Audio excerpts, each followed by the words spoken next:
Today marks the end of a 2.5-year ordeal that resulted from mistakes that I made.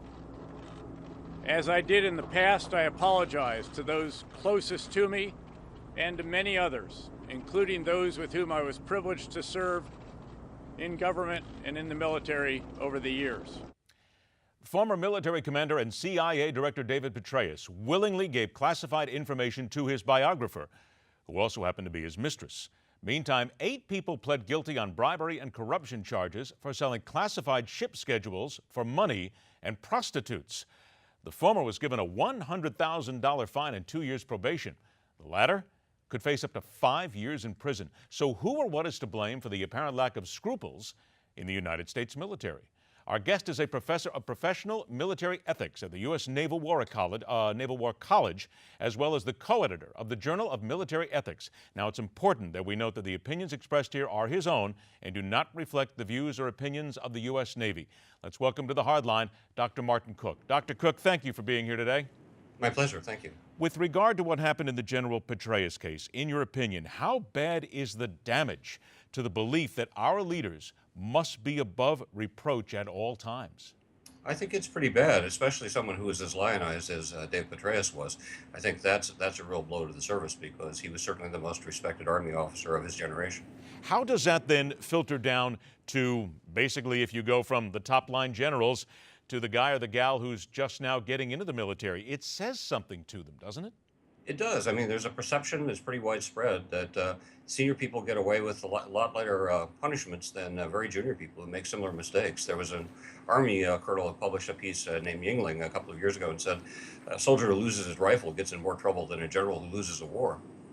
I want to then focus on that specific point because in the Petraeus case, there are sealed court documents, and the story is out there, basically saying that people are pleading for leniency for him, and they're calling him among the finest military leaders of his generation. How do you put the two of those together? Because if you're one of the finest leaders of the generation, you're not giving away secrets. Well, I think that's right. But of course, this is like everything else, it's gotten highly politicized, and he's very popular, of course, and deserves to be. I mean, he did some wonderful work in the Army, but I think the perception of double standards is unavoidable. How then do we change the path that we're on right now, seeing as what happened to Petraeus and others, to make this better, to get back to some fashion, if you will, that there are ethics in the military? There's a great deal of work going on that. In fact, General Dempsey convened a conference, a very small one, that I went to right after Petraeus was fired, and we talked about a bunch of issues, some of which he's implemented. Secretary Hagel appointed Rear Admiral Peg Klein to be the sort of ethics czar for all of the Defense Department.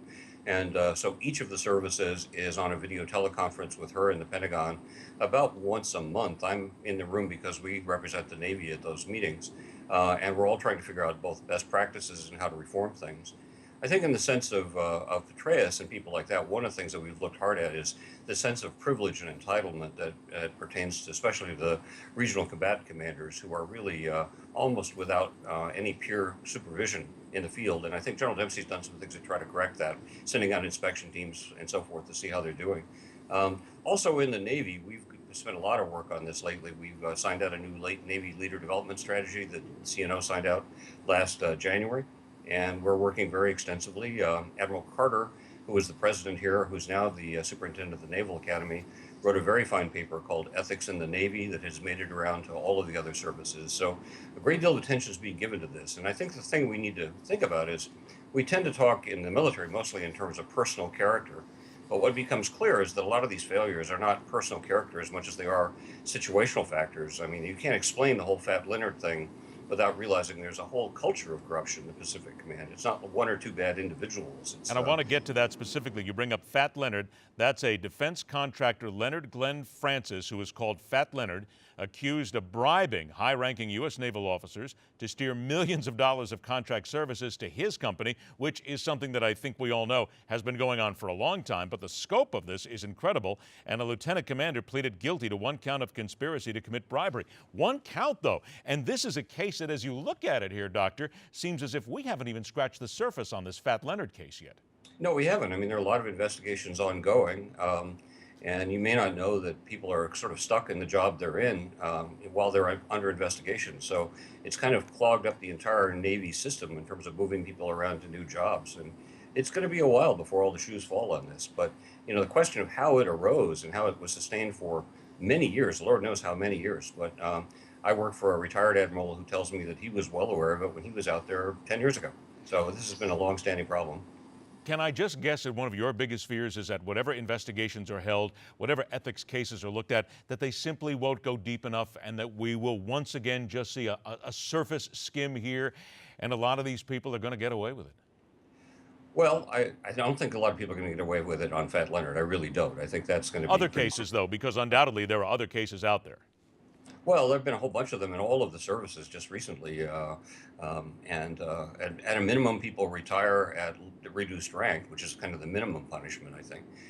But yeah, I mean, we've got a lot to do, but it's not just a matter of disciplining people after the fact. It's also trying to strengthen the culture internally so that people have a more sense not only of self-discipline, but of mutual self-correction. So General Dempsey has worked hard to try to inculcate the idea that we are members of a profession in the military, and that part of the job of a profession is to be self-disciplining and self-correcting, and that's vital to being able to remain a profession, because that's the only way you maintain the trust and confidence of the American people.